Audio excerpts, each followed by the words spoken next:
In the fading light of a world where Rome's eagles no longer cast their shadows across Britain's shores, something extraordinary was about to unfold. The year was 410 AD, and as the last Roman legions marched away from these mist-shrouded islands, they left behind not just empty fortresses and abandoned roads, but a vacuum that would reshape the very soul of a nation. What emerged from this chaos would become one of history's most fascinating transformations, a story of conquest and Christianity, of kings and peasants, of magnificent cathedrals rising from muddy fields, and knights riding toward glory or doom. Tonight, as you drift toward sleep, let me guide you through the sweeping saga of medieval England, a tale that spans nearly 1,000 years of human ambition, divine faith, and relentless change. This is not merely the story of dates and battles, though we shall encounter both in abundance. This is the story of how a collection of warring tribes became a kingdom, how that kingdom survived the fury of Viking longships, how it was conquered by Norman knights, and how it slowly, inevitably, transformed into something unprecedented in human history. The threads of this narrative stretch from the smoke-blackened halls of Saxon warriors to the soaring arches of Gothic cathedrals, from the desperate prayers of monks copying manuscripts by candlelight, to the thunderous charge of heavy cavalry at Hastings. We shall witness the rise and fall of dynasties, the birth of parliaments, the flowering of literature, and the endless dance between crown and church that defined medieval life. But before we can understand the majesty of what was to come, we must first witness the darkness from which it emerged. The Roman withdrawal had left Britain fractured, vulnerable, and hungry for leadership. Into this void stepped peoples whose names still echo through our language and our landscape. Warriors whose descendants would one day rule an empire upon which the sun never set. The Saxon shore, as the Romans had called the eastern coastline, lay exposed to the grey waters of the North Sea. Across those waters, beyond the horizon where storm clouds gathered like omens, restless tribes prepared for journeys that would change everything. The Angles, the Saxons, the Jutes, and the Frisians, driven by population pressure, climatic change, and the eternal human hunger for better lands, turned their eyes toward the fertile valleys and defensible hills of post-Roman Britain. What followed was not a single invasion, but a centuries-long migration, a gradual but inexorable transformation of the British landscape. The newcomers came not as a unified army, but as individual war bands, each following their own lord, each seeking their own portion of this promised land. They brought with them their gods, their laws, their languages, and their dreams of establishing kingdoms that would endure for generations. The Romano-British population, those who had lived under imperial rule for nearly 4 centuries, found themselves facing a choice that would define the next millennium. Some fled westward to the mountains of Wales and Cornwall, carrying with them the flickering flame of Roman civilization and Christian faith. Others remained, gradually adapting to new masters, new customs, new ways of understanding the world around them. Still others took up arms in desperate attempts to preserve what they had known, fighting battles whose outcomes would echo through legend and song. It was during this tumultuous period that the figure we know as Arthur may have emerged, not as the shining knight of later romance, but as a war leader desperately trying to rally the Romano-British against the advancing tide of Saxon settlement. Whether he existed as a single individual or represents the collective memory of many such leaders, the Arthurian legend speaks to something profound about this moment in history, when the old world was dying and the new world was struggling to be born. The Saxon kingdoms that eventually emerged from this chaos were unlike anything Britain had known before. These were not the sophisticated administrative units of Roman rule, but personal kingdoms based on the bond between lord and warrior, between protector and protected. The king was not a distant figure residing in a marble palace, but a war leader who must prove his worth in battle, who must reward his followers with gold and land, who must embody the virtues his people held most dear. In the great halls of these early kingdoms, Warriors gathered around fires that cast dancing shadows on carved pillars and painted walls. Here, the scop, the court poet, would recite tales of heroes and monsters, of brave deeds and tragic fates. The language they spoke was the ancestor of our own, rich with metaphor and alliteration, capable of expressing both the thunder of battle and the subtle emotions of the human heart. When they sang of Beowulf fighting the monster Grendel, they were not merely entertaining themselves, but defining what it meant to be a hero in their world. The religion of these early Anglo-Saxons was as complex as their society.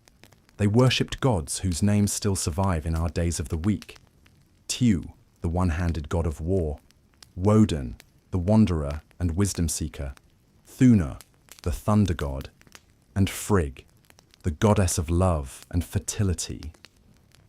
These deities were not distant and perfect like the classical gods of Rome, but beings who struggled against fate, who faced their own mortality, who understood that even gods must one day fall when the world ends in fire and ice.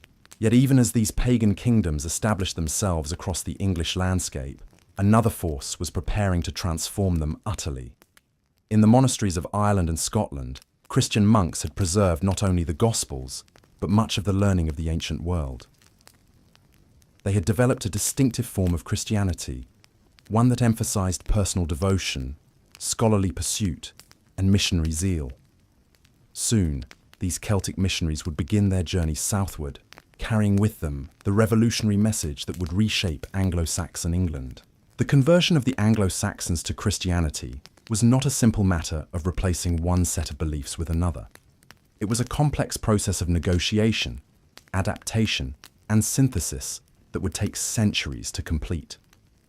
When missionaries like Columba and Aidan arrived in Northumbria, they found not ignorant barbarians but sophisticated societies with their own traditions of law, poetry, and craftsmanship. The challenge was to present the Christian message in ways that resonated with existing cultural values, while gradually transforming those values from within. King Edwin of Northumbria, one of the first major Anglo-Saxon rulers to embrace Christianity, reportedly compared the pagan understanding of life to a sparrow flying through a warm hall on a winter's night. The bird emerges from the darkness, enjoys a brief moment of warmth and light, then disappears again into the unknown. Christianity, the king suggested, offered hope that there might be more than darkness beyond the hall, that death might not be the end of all things. This metaphor captures something essential about the Anglo-Saxon worldview and its transformation. The pagan vision was not necessarily pessimistic, but it was realistic about the transience of human achievements. The great hall would eventually burn, the gold would tarnish, the warrior would fall in battle. What mattered was to live with honor, to be remembered in song, to face inevitable fate with courage and dignity. Christianity did not entirely reject these values, but promised to transcend them, to offer eternal life to those who embraced the new faith. The process of conversion was neither uniform nor complete.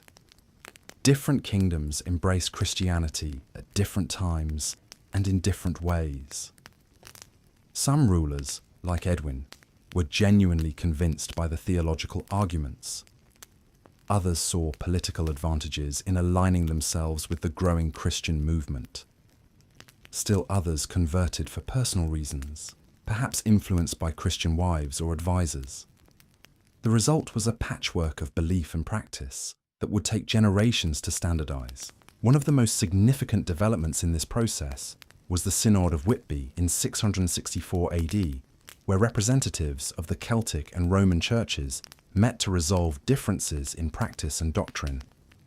The questions they debated might seem trivial to modern ears, concerning matters like the proper date for Easter and the correct form of monastic tonsure. But these issues reflected deeper questions about authority, tradition, and the nature of Christian unity. The decision to follow Roman rather than Celtic practices had profound consequences for English Christianity. It linked the emerging English church more closely to continental Europe. brought English monasteries into contact with the scholarly traditions of Rome and established patterns of ecclesiastical organization that would endure for centuries.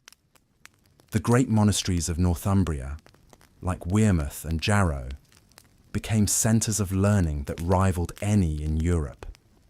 It was in these monasteries that some of the greatest treasures of early medieval culture were created.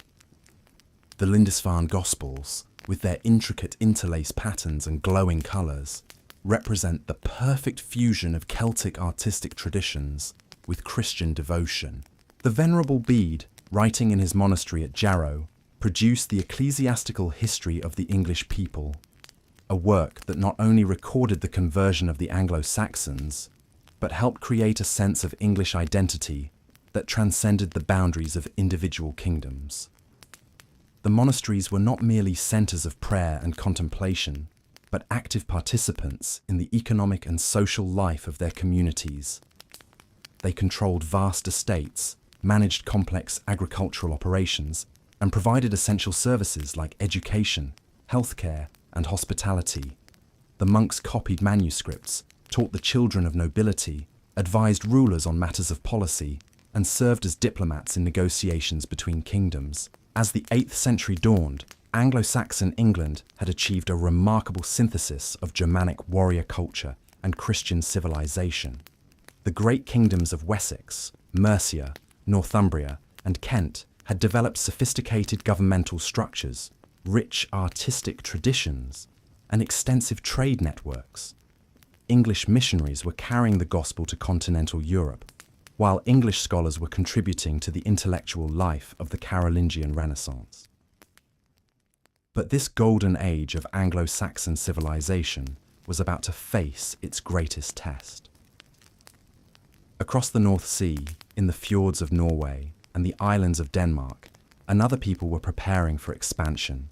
They too were warriors, but they followed different gods and lived by different codes. They had perfected the art of shipbuilding, creating vessels that could traverse both open oceans and shallow rivers.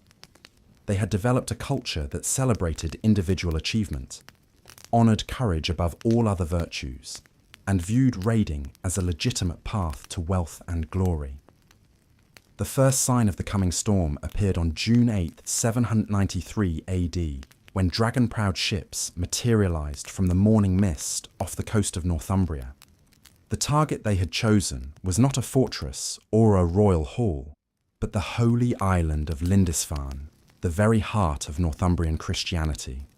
The attack was swift, brutal, and utterly shocking to the Anglo-Saxon world. The Vikings, as they came to be known, were not mere barbarians seeking random destruction. They were calculated predators who understood exactly what they were doing.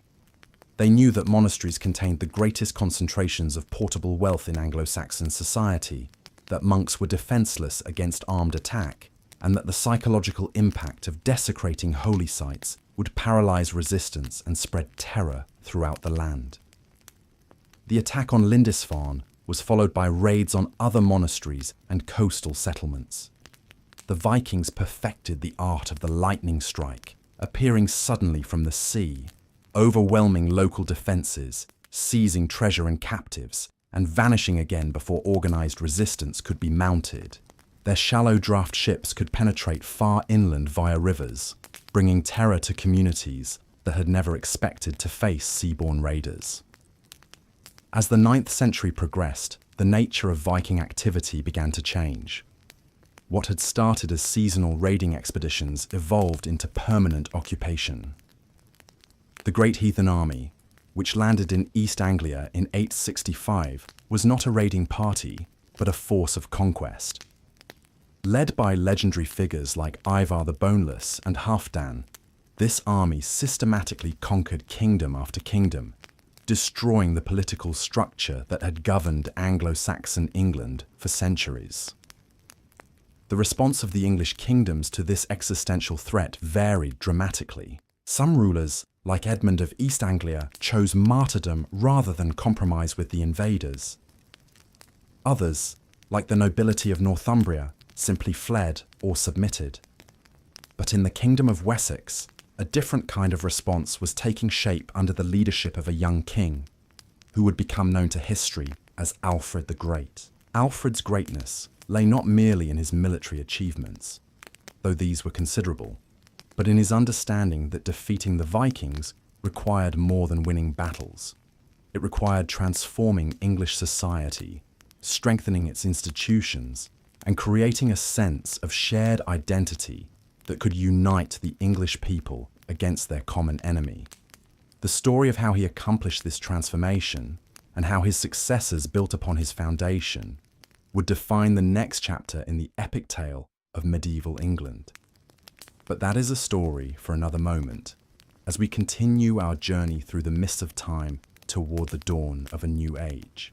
The young king who would save England from dissolution was born into a world already transformed by Viking steel. Alfred of Wessex came to the throne in 871, inheriting not just a crown, but a kingdom bleeding from countless wounds. The great monasteries that had once been centres of learning lay in ruins, their libraries scattered to the winds, their monks fled or slain.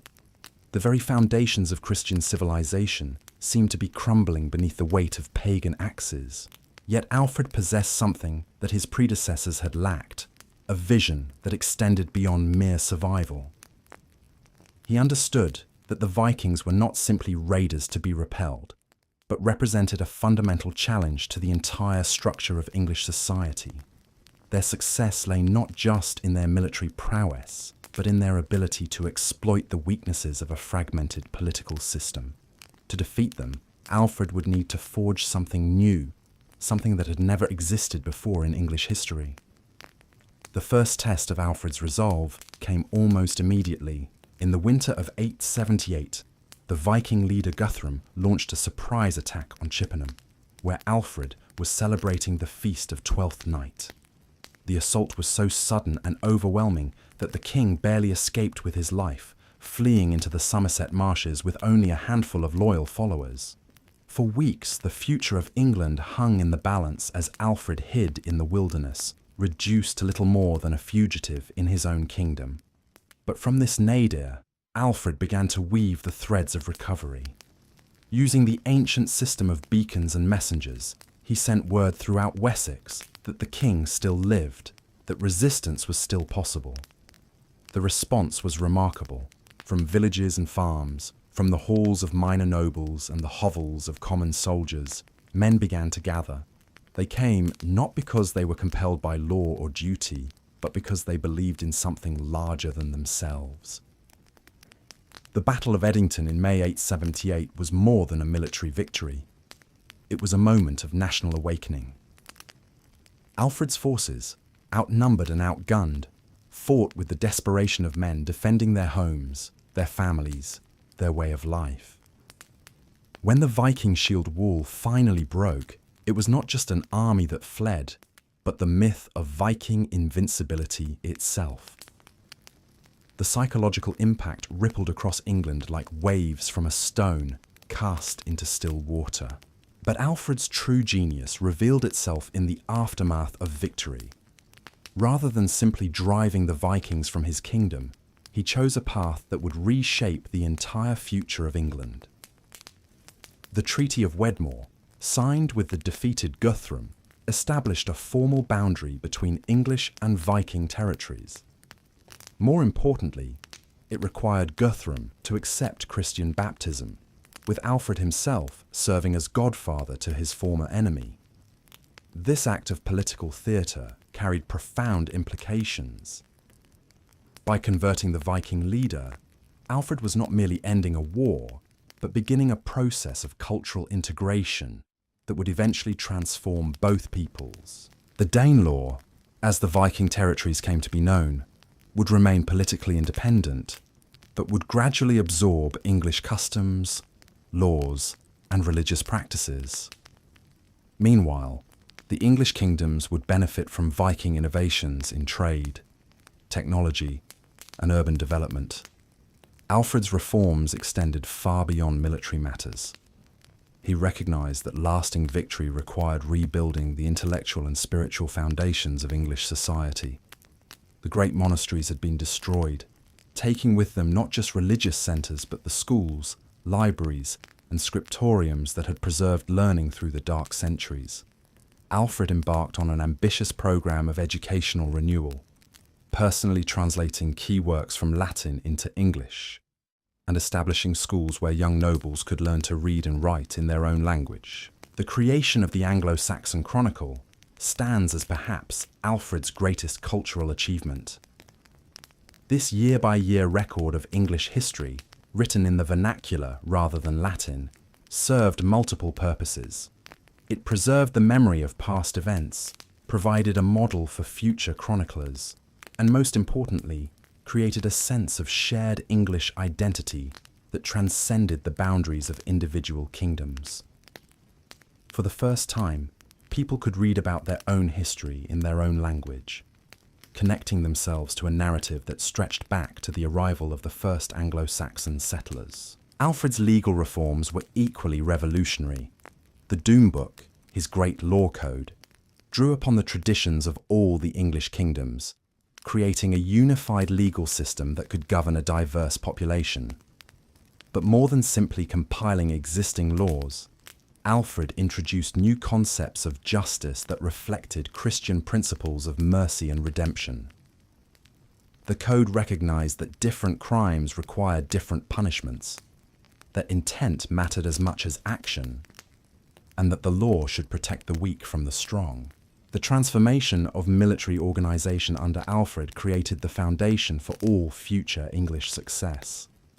The old system of seasonal levies, where farmers abandoned their fields to fight for a few weeks each year, had proven hopelessly inadequate against professional Viking armies. Alfred divided his forces into two groups, one to fight, while the other tended the land, ensuring that his kingdom could maintain both military readiness and economic productivity. He also began the construction of burhs, fortified towns that could serve as both refuges for the local population and bases for military operations. These burhs represented more than military installations. They were engines of social and economic transformation. Each was designed to support a permanent population of craftsmen, traders, and administrators.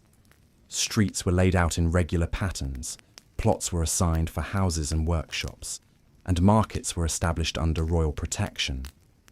The burhs became centres of commerce and industry, attracting merchants from across Europe and fostering the growth of a money economy that would gradually replace the old system of barter and tribute. The success of Alfred's reforms became evident during the reigns of his successors. Edward the Elder and Athelstan continued their father's work, extending the burh system throughout the reconquered territories and welcoming Viking settlers who were willing to accept English rule. The process was not without conflict, but it was remarkably successful in creating a unified political and cultural identity. Athelstan's victory at the Battle of Brunanburh in 937 marked the final consolidation of English power. The coalition of Vikings, Scots, and Welsh that faced the English army represented the last serious challenge to the new order. The battle itself was remembered as one of the bloodiest in English history, with casualties so heavy that, according to the Chronicle, never yet in this island was a greater slaughter of a host made by the edge of the sword. But the victory was decisive, establishing Athelstan as the first king who could truly claim to rule all of England. The 10th century witnessed the flowering of a distinctive English culture that combined Anglo-Saxon traditions with Christian learning and Viking innovations. The great monasteries were rebuilt, often on a grander scale than before. Manuscript illumination reached new heights of artistic achievement, producing works like the Benedictional of St. Ethelwald that rivaled anything created in continental Europe. Architecture evolved from simple wooden structures to sophisticated stone buildings that demonstrated both technical skill and aesthetic vision. The English church during this period developed its own distinctive character, one that balanced respect for Roman authority with local traditions and customs.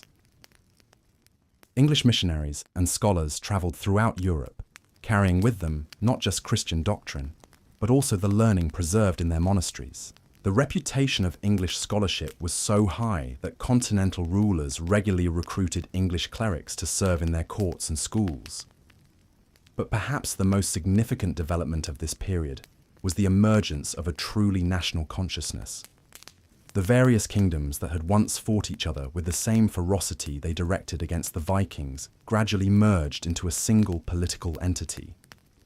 The process was not without resistance, but it was aided by the shared experience of struggle against common enemies and the unifying influence of Christian culture.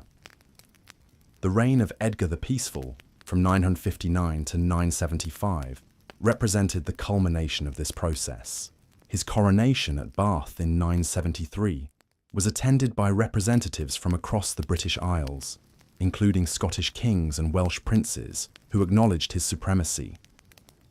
The ceremony itself was carefully designed to emphasize the sacred nature of kingship and the divine sanction for English rule. Edgar's crown became a symbol not just of political power, but of the unity of the English people under God. The administrative system that emerged during this period was remarkably sophisticated for its time. The country was divided into shires, each governed by a sheriff who answered directly to the king. Local courts handled minor disputes and crimes, while major cases were referred to the royal court. A system of writs, written commands issued under the royal seal, allowed the king to communicate his will throughout the kingdom with unprecedented efficiency. The economic prosperity of late Anglo-Saxon England was reflected in the growth of towns and the expansion of trade networks. London had become one of the major commercial centres of northern Europe, its merchants trading with partners from Ireland to Russia. The silver coins minted in English workshops were accepted as currency from Scandinavia to the Mediterranean, testimony to the kingdom's economic strength and political stability. Yet beneath this apparent success, tensions were building that would ultimately lead to the kingdom's downfall. The very success of English integration had created new vulnerabilities. The unified kingdom was now a tempting target for ambitious neighbours, who saw an opportunity to seize control of its wealth and resources. The Danish kings, heirs to the Viking tradition, but now rulers of a powerful and unified state, began to cast covetous eyes across the North Sea. The crisis began during the reign of Ethelred the Unready, whose unfortunate nickname reflected not personal cowardice, but the poor quality of his counsel. The renewed Viking attacks that began in the 980s were different from the earlier raids. These were not seasonal expeditions seeking quick profit, but systematic campaigns aimed at conquest and permanent occupation. The attackers were better organized, better equipped, and better led than their predecessors. The English response to this new threat revealed the weaknesses that had developed in the system Alfred had created. The burden of constant warfare had exhausted the kingdom's resources and demoralized its people. The old spirit of resistance that had driven men to fight at Edington seemed to have dissipated, replaced by a weary acceptance of defeat. When King Swine of Denmark landed with his armies, he found a kingdom that had lost the will to defend itself. The conquest of England by the Danish kings Swine and Snut marked the end of the Anglo-Saxon period, but not the end of English civilization. The new rulers, recognizing the value of existing institutions, largely preserved the administrative and legal systems they had inherited. Cnut's reign, from 1016 to 1035, demonstrated that effective kingship transcended ethnic boundaries, and that the English political system was robust enough to function under foreign rule. But the Danish occupation was ultimately unstable, dependent on the personal authority of individual kings, rather than institutional foundations. When Knut's sons proved unable to maintain their father's achievements, the way was open for the restoration of the ancient English royal line. Edward the Confessor's accession in 1042 seemed to promise a return to the golden age of Edgar and Athelstan, but the reality proved more complex. The England that Edward inherited was profoundly different from the kingdom his predecessors had ruled. Decades of foreign occupation had introduced new influences and created new power structures. The great earls who had administered the kingdom under the Danish kings had become virtually independent rulers in their own right. The church had developed closer ties to continental Europe, bringing new ideas about reform and papal authority. Most significantly, the kingdom had become integrated into a broader European political system that extended from Norway to Normandy. As Edward's reign progressed, it became clear that the old isolation of England was ending forever. The future would belong not to those who sought to preserve the past, but to those who could adapt to the new realities of European politics. Across the Channel, in the Duchy of Normandy, a new generation of leaders was emerging who would bring that future crashing down upon the English shores like a tide that could not be turned. The Norman Duke who would reshape England forever was born into a world where violence and ambition were the twin pillars of political advancement. William the Bastard, as he was known in his youth, had clawed his way to power through a childhood marked by assassination attempts, rebellious nobles, and the constant threat of neighbouring lords who saw opportunity in his illegitimate birth. By the time he reached manhood, he had transformed the fractured Duchy of Normandy into one of the most formidable military powers in Europe. The Normans themselves were a remarkable fusion of Viking energy and Frankish sophistication. Their ancestors had been Danish raiders who had settled in northwestern France barely a century and a half before William's birth. But unlike their kinsmen who had conquered England under Canute, the Normans had embraced the feudal system with extraordinary enthusiasm, creating a society where military service, land tenure, and personal loyalty were bound together in an intricate web of obligation and reward. Norman knights were unlike any warriors the world had yet seen. They fought on horseback with a devastating effectiveness that had revolutionized European warfare. Their long lances, kite-shaped shields, and heavy mail hauberks made them virtually unstoppable in open battle. But more than their equipment, it was their discipline and tactical sophistication that set them apart. They could charge in perfect formation, wheel and regroup, feign retreat to draw enemies into ambush, and coordinate infantry and cavalry in ways that earlier warriors had never imagined. The Norman Church, too, was a force to be reckoned with. The duchy's monasteries had become centres of learning and reform, attracting scholars from across Europe who brought new ideas about ecclesiastical organisation and papal authority. Norman abbots and bishops were not merely spiritual leaders, but political advisors, military commanders, and cultural patrons who shaped every aspect of society. They had forged close ties with Rome, making Normandy a stronghold of church reform and papal influence. It was this combination of military prowess and ecclesiastical support that would prove decisive in the events that followed. When Edward the Confessor died childless in January 1066, the succession crisis that erupted would draw the Normans into English affairs, with consequences that neither kingdom could have anticipated. The England that faced this crisis was a realm transformed by decades of foreign influence and internal change. The great earls, who had risen to power under the Danish kings, had become virtually independent rulers, controlling vast territories and commanding personal armies that rivaled the king's own forces. Earl Godwin of Wessex and his sons, particularly the formidable Harold Godwinson, had accumulated such power that they could make or break kings at will. The question of succession had haunted Edward's reign from its beginning. His marriage to Edith, daughter of Earl Godwin, had produced no children, and his apparent preference for celibacy had led many to conclude that the royal line would die with him. Various candidates had emerged over the years, each with their own claims and supporters. Edgar the Atheling, great-nephew of Edward, possessed the strongest hereditary claim, but was still a youth with no independent power base. Harold Godwinson, the most powerful earl in England, had demonstrated his military and administrative capabilities, but lacked royal blood. Most intriguingly, William of Normandy claimed that Edward had promised him the succession during a visit to Normandy in the 1050s, and that Harold himself had sworn an oath to support this claim during a mysterious visit to the Norman court in 1064. The exact circumstances of Harold's visit remain one of history's great mysteries, but Norman sources insist that he pledged his support to William's claim on sacred relics, making his subsequent acceptance of the English crown not just political opportunism, but sacred perjury. The drama that unfolded in 1066 would become one of the most famous succession crises in European history. When the Witenagemot, the assembly of English nobles, chose Harold Godwinson as king, they set in motion a chain of events that would culminate in the most decisive battle in English history. But the challenge to Harold's reign would come not from one direction, but from three.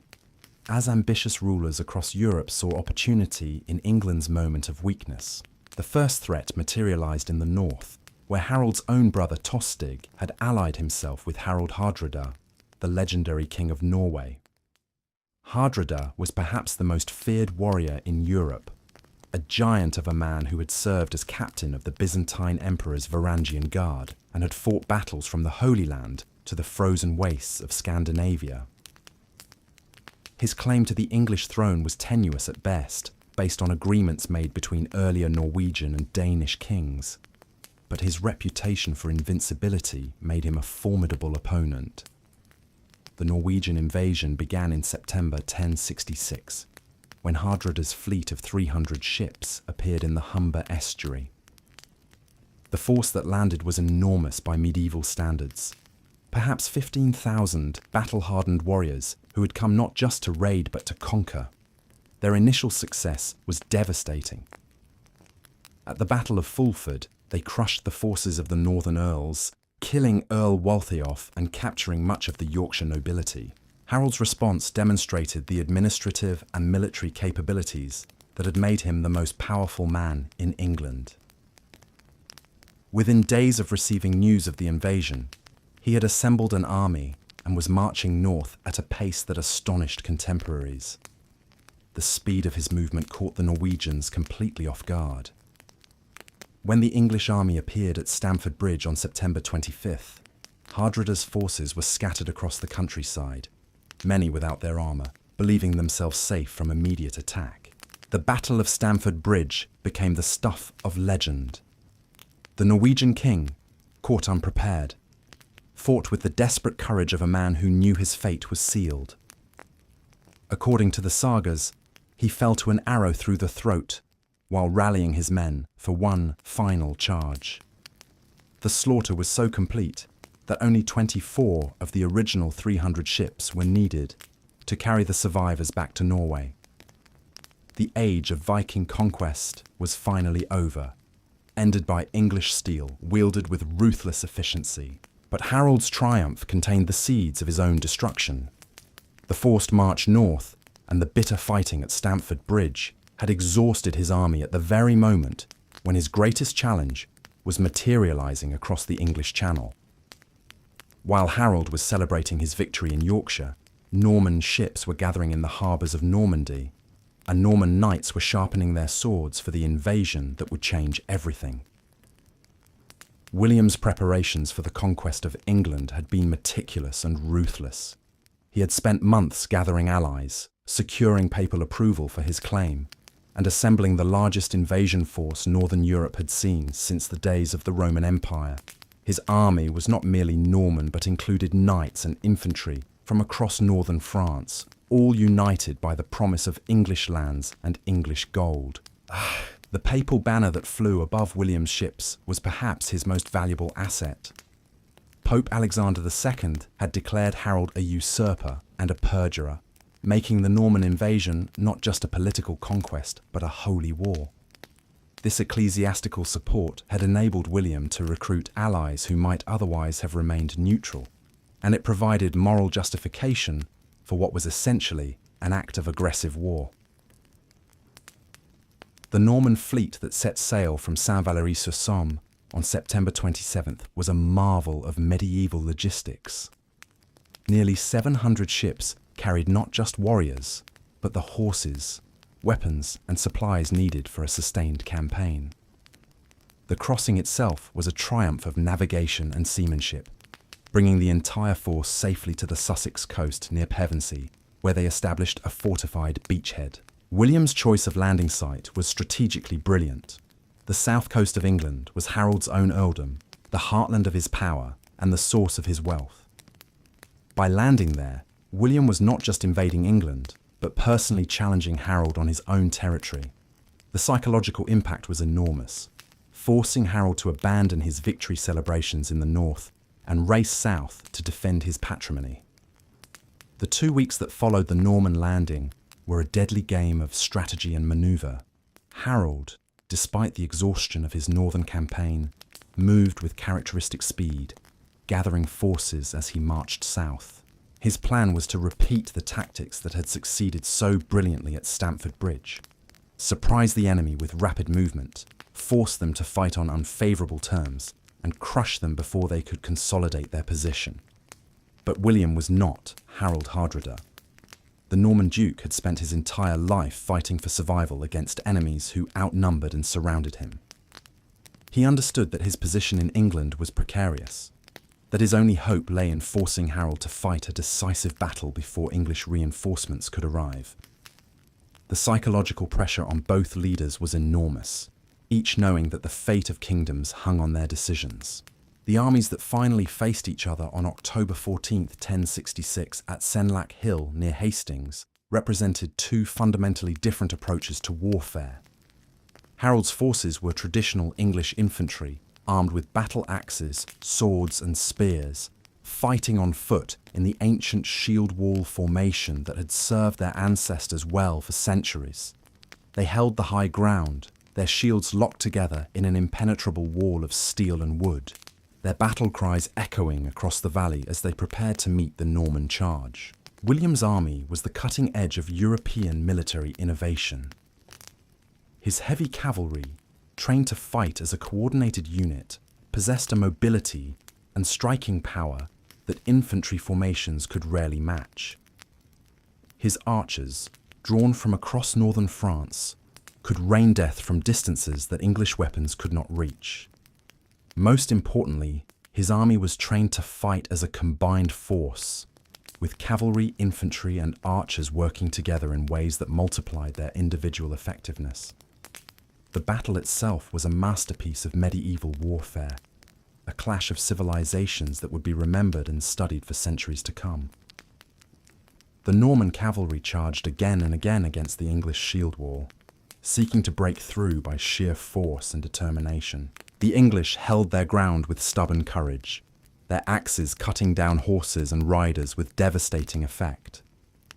For hours, the outcome hung in the balance, neither side able to gain a decisive advantage. The turning point came late in the day, when a rumour spread through the Norman ranks that William had been killed. The panic that followed nearly broke the Norman army, but William's appearance, helmet raised to show his face, rallied his men for one final effort. The feigned retreat that followed was a masterpiece of tactical deception, drawing sections of the English line forward where they could be surrounded and destroyed by Norman cavalry. Harold's death, struck down by Norman arrows and swords while defending his banner, marked the end of Anglo-Saxon England. The king who had seemed invincible just 3 weeks earlier lay dead on the field where he had chosen to make his stand. Around him fell the flower of English nobility, men whose families had ruled England for generations, their blood soaking into the Sussex soil that would become the foundation of a new order. The psychological impact of Hastings was as important as its military consequences. The English had not merely lost a battle, but witnessed the destruction of their entire political system. The earls who had dominated English politics for decades were dead or in flight. The church hierarchy, which had provided stability and continuity through previous crises, found itself facing new masters with very different ideas about ecclesiastical authority. Most importantly, the ordinary people of England discovered that their world had changed forever in a single afternoon of bloodshed. William's march to London after Hastings was a masterpiece of psychological warfare. Rather than advancing directly on the capital, he swept through the southern counties, systematically destroying everything in his path. The message was clear. Resistance would be met with utter devastation. Town after town submitted without a fight. their leaders recognizing that the old order was dead, and that survival required accommodation with the new realities of Norman rule. The coronation of William as King of England on Christmas Day 1066 was both a triumph and a beginning. The ceremony at Westminster Abbey, conducted by English bishops in the presence of Norman nobles, symbolized the fusion of two traditions that would define the new kingdom. But even as the crown was placed upon William's head, the sounds of rioting could be heard in the streets outside, a reminder that conquest was only the first step in the long process of creating a unified realm. The England that William had won was not the unified kingdom that Alfred's successors had created, but a collection of regions held together by personal loyalty and military force. The great earls who had submitted after Hastings retained control of their territories, waiting for any sign of weakness that might allow them to reassert their independence. The common people, while not actively rebellious, viewed their new masters with suspicion and fear. Most dangerously, the English Church, despite its formal submission, maintained its own traditions and loyalties that would prove difficult to reshape. The years that followed the conquest would test whether Norman military prowess could create the institutions necessary for lasting rule. The challenge was not merely to govern England, but to transform it, to create a new synthesis of Norman and English traditions that could survive the death of individual kings and the inevitable succession crises that had plagued both kingdoms. The story of how this transformation was achieved, and at what cost, would define the next chapter in the epic tale of medieval England. William's triumph at Hastings had given him a crown, but it had not given him a kingdom. The England he now claimed to rule was a patchwork of resentful nobles, sullen peasants, and ambitious churchmen, all united only in their suspicion of their foreign overlords. The Norman duke, who had gambled everything on a single battle, now faced the far more complex challenge of transforming military conquest into legitimate rule. The first great test came within months of the coronation. In the spring of 1067, while William was absent in Normandy, celebrating his victory and securing his continental domains, rebellion erupted across England like wildfire in a dry forest. The earls who had submitted after Hastings revealed their true intentions, raising their banners and calling upon the English people to cast off the Norman yoke. In the north, Edgar the Atheling, the last male heir of the ancient royal line, emerged from exile to claim the throne that many still considered rightfully his. The revolts were not mere expressions of wounded pride, but carefully coordinated attempts to exploit what appeared to be fatal weaknesses in Norman rule. The rebels understood that William's power depended entirely on his ability to maintain control of a relatively small force of foreign knights scattered across a hostile landscape. If they could isolate these garrisons, overwhelm them piecemeal, and prevent Norman reinforcements from crossing the Channel, they might succeed in driving the invaders back to their ships. William's response to this crisis revealed the qualities that had made him master of Normandy despite his bastard birth. He returned to England with characteristic speed, bringing fresh troops and a determination that bordered on the fanatical. But this time, his approach was different. The magnanimous victor of Hastings had been replaced by a ruler who understood that mercy could be interpreted as weakness, and that lasting peace might require temporary terror. The campaign that followed was unlike anything England had experienced since the Danish invasions. William's forces moved through the rebellious regions with systematic brutality, not merely defeating armies, but destroying the very foundations of resistance. Villages were burned, crops destroyed, livestock slaughtered. The Norman knights, trained from childhood in the arts of war, proved equally skilled in the grim business of pacification. They left behind a landscape so devastated that chroniclers would write of regions where no smoke rose from any hearth for decades to come. The climax of this campaign came in the winter of 1069, when the last great rebellion erupted in Yorkshire. The northern earls, supported by a Danish fleet that had appeared in the Humber, seemed poised to recreate the triumphs of their Viking ancestors. For a brief moment, it appeared that the Norman conquest might unravel completely, that William might suffer the same fate that had befallen earlier invaders who had underestimated English resilience. But William's response exceeded even his previous displays of ruthless efficiency. The harrying of the North, as it came to be known, was a campaign of deliberate devastation that transformed the Yorkshire landscape into a wasteland. For months, Norman forces systematically destroyed everything that could support human life. Mills were demolished, bridges broken, salt scattered on fields to prevent future cultivation. The population fled southward in desperate columns, carrying what possessions they could save, leaving behind a silence that would endure for generations. The psychological impact of this campaign extended far beyond Yorkshire. Word of the devastation spread throughout England, carried by refugees whose hollow eyes and gaunt faces testified to the price of resistance. The message was unmistakable. William was not merely another foreign conqueror who could be waited out or gradually absorbed, but a ruler who would rather rule over a desert than tolerate defiance. The great rebellions that had threatened to overturn the Norman conquest died not in battle, but in the cold calculation of nobles, who recognized that further resistance would bring only annihilation.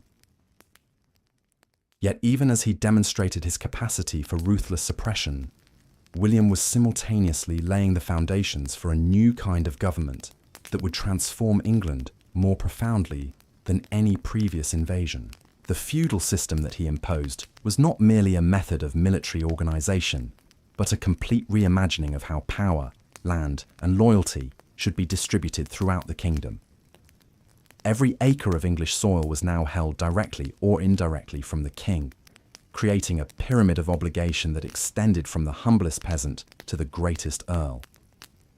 The Domesday Book, that extraordinary survey of English wealth and resources commissioned by William in 1085, reveals the scope of this transformation. For the first time in history, a medieval kingdom was subjected to a systematic accounting that recorded not just the ownership of land, but its value, its population, its productive capacity, and its obligations to the crown. The surveyors who travelled from manor to manor, asking their relentless questions about livestock and ploughland, about mills and fish ponds, about the number of villages and the extent of forests, were creating more than a tax assessment. They were mapping the sinews of a new kind of state. The Norman aristocracy that emerged from this process was unlike any ruling class England had known. These were not the traditional war leaders who had governed Anglo-Saxon kingdoms, bound to their followers by personal loyalty and the distribution of treasure. The Norman barons were landlords in the most literal sense, deriving their power from the systematic exploitation of agricultural resources and owing their positions to royal grant rather than ancestral right. Their castles, rising like stone mountains from the English landscape, were not merely fortresses, but centres of administration, symbols of a new order that combined military dominance with bureaucratic efficiency. The castle building that transformed the English landscape during the decades following Hastings represented more than military necessity. These structures, from the simple motte and bailey fortifications that could be erected in weeks, to the massive stone keeps that required years to complete, were physical manifestations of Norman political theory. They dominated the surrounding countryside not just militarily, but psychologically, constant reminders that power